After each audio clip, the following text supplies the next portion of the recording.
Bonjour à tous. Bienvenue dans cette série de vidéos sur le dimensionnement des turbines hydrauliques. Cette vidéo est la seconde de cette série et traite de la vitesse de rotation et de la configuration du passage hydraulique à l'amont de la roue. Je suis Michel Sabourin et vous êtes sur la chaîne SimTurb dédiée aux turbines hydrauliques. Les détails du développement des équations se trouvent sur le site simturb.com que je vais parcourir pour illustrer ma démonstration. Vous y trouverez aussi toutes les références bibliographiques et les rappels sur la science hydraulique. Les calculs présentés ici sont effectués après avoir déterminé le diamètre de sortie de la roue qui fait l'objet de la première vidéo. Voici donc la méthode. Pour définir la vitesse de rotation, on attaque le problème sous l'angle de la vitesse spécifique.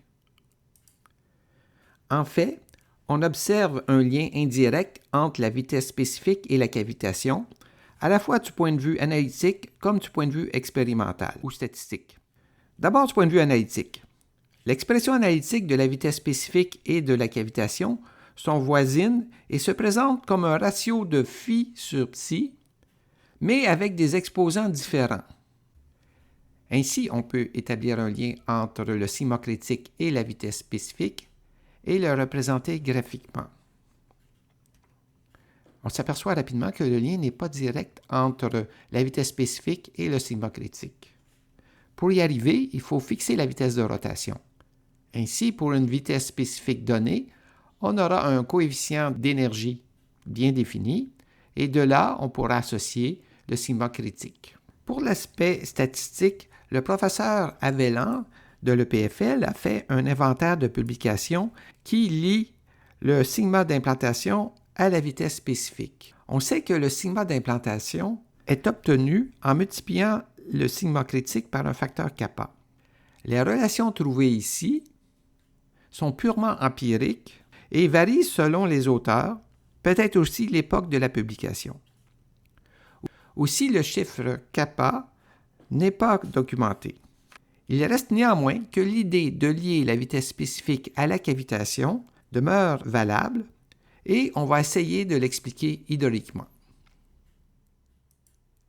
Analysons maintenant l'écoulement en le représentant par un filet unique. Considérons l'écoulement dans un premier plan, le plan méridien. Pour représenter l'écoulement, on trace cette courbe en violet entre le point 1 et le point 2.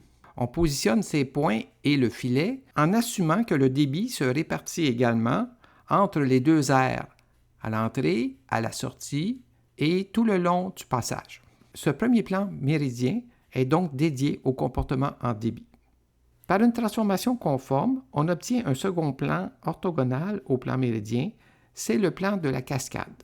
J'ai intégré cette transformation dans un atelier de FreeCAD. Il s'appelle Beltrami. Cela permet de réaliser la mise à plat de nos bases 3D et l'inverse, c'est-à-dire qu'à partir des plans méridiens et de la cascade, on obtient nos bases 3D. Le plan de la cascade est une mise à plat où la direction tangentielle devient linéaire en V et la direction débitante est en U. Dans ce plan, on peut représenter les triangles de vitesse au point 1 et au point 2 et étudier la déviation de l'écoulement et donc la transformation de l'énergie. Ce second plan de la cascade est dédié au comportement de l'énergie. Si on fait fonctionner la turbine au point de fonctionnement optimal, c'est-à-dire celui de meilleur rendement, à la sortie au point 2, pour minimiser les pertes, on pose la vitesse tangentielle fluide à 0. La vitesse absolue en 3D du fluide est donc parfaitement axiale et sur le plan de cascade, on obtient cette vitesse parfaitement horizontale pour la vitesse absolue à la sortie de la roue. Le débit du point de meilleur rendement est un objectif de conception qui s'exprime par le critère XQ, qui est le ratio des débits entre les points de fonctionnement optimal et nominal. À partir de là, le triangle des vitesses à la sortie se simplifie et on est capable de calculer un angle relatif α2 qui s'apparente à l'angle de l'aubage. On peut ainsi calculer l'angle à partir des vitesses obtenues au point de meilleur rendement, soit la vitesse débitante CM2 et la vitesse tangentielle solide U2. Inversement, si on fixe alpha 2 comme critère de conception, en combinant avec l'objectif de conception XQ, on est capable de calculer la vitesse tangentielle U à la périphérie de la roue pour le point nominal. On obtient ici une expression de la vitesse spécifique qui dépend du sigma critique, de XQ et de l'angle alpha 2. On observe que la vitesse de rotation ne fait pas partie de cette équation de la vitesse spécifique. La représentation graphique montre maintenant une relation entre la vitesse spécifique et le sigma critique à partir du choix fait sur les critères de conception XQ et alpha 2. Donc, à partir d'un choix, on peut calculer, à partir de la vitesse spécifique, le sigma critique et inversement. On est maintenant capable de calculer la vitesse de rotation. À partir de XQ qui est multiplié par la vitesse débitante à la sortie de la roue, on calcule le CM2. Et avec l'autre critère, alpha 2, on est maintenant capable de calculer la vitesse tangentielle au point 2 et en déduire à partir du rayon 2 la vitesse angulaire. Si on superpose les données statistiques du sigma d'implantation sur les calculs du sigma critique, on s'aperçoit qu'il y a un écart qui s'explique par le fait que les sigma d'implantation est obtenu en multipliant le sigma critique par le chiffre kappa. Mais on observe aussi que pour le sigma d'implantation, la pente est plus prononcée, ce qui laisserait penser que l'angle alpha varie avec la vitesse spécifique et tend à diminuer en amplitude avec l'accroissement de la vitesse spécifique, qui ferait migrer le résultat vers des sigma critiques supérieurs. Donc voilà, on vient de déterminer la vitesse de rotation à partir de la cavitation et du diamètre de sortie de la roue. On va maintenant passer à la configuration du passage à l'amont de la roue et déterminer la hauteur du distributeur et le diamètre à l'entrée de la roue. On trouve dans la littérature des illustrations montrant les variations géométriques des turbines, souvent exprimées en fonction de la vitesse spécifique. Ici, on voit une évolution du type de turbine en fonction de la vitesse spécifique qui croît ou de la chute qui décroît. Donc, on passe de la turbine Pelton sous haute chute, on passe par les Francis, les Mixed-Flow ou Dériaz, les Kaplan, et finalement, on arrive aux turbines bulbes. Dans cette illustration, on voit l'évolution de la forme radiale de la roue qui évolue avec la vitesse spécifique. Donc, plus la chute est élevée, plus le diamètre à l'entrée est grand, plus la hauteur du distributeur est petite. Et au fur et à mesure où la chute décroît et que la vitesse spécifique croît, l'écoulement devient de plus en plus axial. Donc passe de radial et va, si on continuait jusqu'aux turbines bulbes, on serait parfaitement axial. La relation forme vitesse spécifique évolue dans le temps. Elle dépend d'aspects culturels ou d'habitudes de conception. On ne peut en déterminer les règles précises. Néanmoins, comme on l'a vu, on observe des tendances générales. Le rayon à l'entrée de la roue croît avec la chute, qui, elle, évolue inversement avec la vitesse spécifique. Pour la hauteur du distributeur, il décroît lorsque la chute augmente et que la vitesse spécifique diminue. Dans cette vidéo, nous allons donc définir et expliquer hydrauliquement ces tendances. Toutes les combinaisons de hauteur du distributeur et d'entrée de roue sont en théorie possibles. Il y a toujours un angle d'écoulement à l'entrée permettant d'obtenir la puissance souhaitée.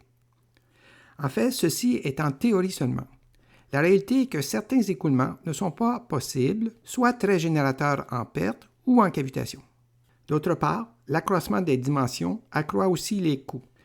Pour se guider, il est proposé ici de définir deux critères additionnels de conception. Le premier critère exprime le ratio des vitesses débitantes à l'entrée et à la sortie de la roue. Pour avoir une évolution des pertes logiques et maintenir une certaine compacité de la géométrie, ce facteur est voisin de 1, c'est-à-dire que l'amplitude de la vitesse débitante à l'entrée est voisine de celle à la sortie. Le second critère concerne la déviation géométrique due à lobage. Plus la chute est élevée, plus l'énergie est contenue dans le tourbillon libre à l'entrée de la roue. Il faut donc éviter d'avoir une déviation trop importante due à lobage et compter sur le diamètre à l'entrée et la vitesse de rotation de la roue. Donc, cette valeur tend vers 0 et elle s'exprime comme étant la différence d'angle entre la sortie et l'entrée de la roue. Avec ces deux critères, le triangle de vitesse à l'entrée de la roue est défini. Donc, on obtient la vitesse débitante à l'entrée en fonction de la vitesse débitante à la sortie, l'angle relatif de l'écoulement à l'entrée par rapport à l'angle à la sortie et à notre critère qui exprime la différence entre les deux. La vitesse relative tangentielle à l'entrée est calculée avec cette formule. On calcule ensuite la vitesse tangentielle solide à l'entrée. On en déduit la vitesse tangentielle du fluide à l'entrée et on obtient la vitesse absolue du fluide et l'angle de l'écoulement à la sortie des directrices. On peut maintenant calculer le diamètre à l'entrée de la roue et la hauteur du distributeur. Alors que le diamètre de sortie de la roue doit être déterminé avec un grand soin, la configuration de l'entrée de la roue n'est pas aussi exigeante et peut s'accommoder de plusieurs possibilités fonctionnelles. Cela donne au concepteur beaucoup de liberté pour répondre à d'autres contraintes de conception, comme le fonctionnement hors du point optimal, la réduction des contraintes mécaniques, la vibration, les fluctuations de pression, la cavitation d'entrée, etc. Voyons maintenant comment tout ceci s'intègre dans la feuille de calcul. On revient à notre feuille de calcul qu'on a commencé à expliquer dans la vidéo précédente. Je rappelle qu'une étude de cas est documentée sur cette page et correspond à l'onglet « Exemple » de la feuille de calcul. Déjà, le diamètre de sortie de la roue a été déterminé à partir de la cavitation dans la vidéo précédente. Dans cette vidéo, le calcul se fait en deux étapes. On détermine d'abord la vitesse de rotation, puis en découle la hauteur du distributeur et le rayon à l'entrée. La théorie nous a montré que la vitesse de rotation dépend de la cavitation et du diamètre de sortie de la roue, mais aussi joue un rôle important dans le positionnement du point de fonctionnement optimal. Ce dernier est calculé ici. On doit définir la position du sommet de rendement. Ce point est souvent identifié au cahier des charges à partir des pondérations utilisées pour calculer le rendement moyen pondéré. Le critère XQ, qui est défini ici, permet de calculer le débit au point optimal conformément à l'objectif. Ensuite, en définissant le critère alpha2, l'angle relatif de l'écoulement au point 2, qui est ici, on obtient le calcul de la vitesse angulaire oméga. Il est intéressant de remarquer que pour satisfaire la vitesse spécifique au point nominal, on doit contraindre l'angle alpha2 et le débit au point optimal. En faisant l'ingénierie inverse de quelques projets, on observe les valeurs suivantes pour l'angle alpha2. Donc, LG4, on a moins 68,6, Churchill phase, moins 72, graine coulée, moins 70, et LG3, moins 67,5. On observe une légère tendance à augmenter l'amplitude de l'angle lorsque la chute croît, mais tout reste possible. Le choix des critères de conception doit se baser sur l'optimisation du projet à l'étude et la référence au projet passé ne sert qu'à indiquer les ordres de grandeur qui ont fonctionné mais qui ne sont probablement pas optimaux. On remarquera qu'il y a une étape additionnelle pour choisir la vitesse. On peut choisir un nombre de pertes de pôles qui, combiné à la fréquence réseau, nous donne une vitesse synchrone. Ici, on a le nombre de paires de pôles et donc on calcule une vitesse synchrone. On peut imposer ce choix à l'étape retenue par le concepteur, ici, ou garder la vitesse calculée à partir du chiffre de cavitation. Ce choix influencera les calculs suivants. On revient à notre exemple. Pour la hauteur du distributeur et le rayon à l'entrée de la roue, le calcul s'effectue à partir des critères de conception XCM et X delta alpha. XCM qualifie la vitesse débitante à l'entrée. Elle est voisine de 1. Plus cette valeur est élevée, plus les pertes sont importantes à l'amont de la roue. X delta alpha influence la courbure de la roue qu'on souhaite la moins perturbante sur l'écoulement, mais qui joue un rôle sur l'encombrement et les coûts. La référence au projet passé montre que pour LG4, XCM vaut 0,9 et la variation de l'angle alpha est de moins 12 degrés. Si on va à Churchill phase, on a un XCM de 1,16 avec une variation d'angle delta alpha de moins 20 degrés. Quant à graine coulée, on est à 0,9 pour XCM et delta alpha est de presque 0 degré. Et pour LG3, donc, on était à presque 1 pour XCM et moins 8 degrés pour delta alpha. À partir de ce petit échantillonnage, on observe la tendance suivante, c'est que XCM croît avec la chute. Mais pour ce qui est de X delta alpha, sa valeur semble suivre d'autres contraintes, probablement des contraintes d'encombrement. L'approche analytique présentée ici est un guide pour aider à comprendre les liens entre la géométrie et la performance. Elle ne tient pas en compte les critères d'optimisation qui ont la priorité et qui sont très divers. En plus des coûts et de la performance, on peut penser aux gabarits de transport, au schéma d'approvisionnement, aux capacités manufacturières, sans compter sur des aspects plus terre-à-terre comme la faisabilité hydraulique ou mécanique. En espérant que cette contribution apporte à la réflexion lors de la réalisation des projets futurs. À la prochaine.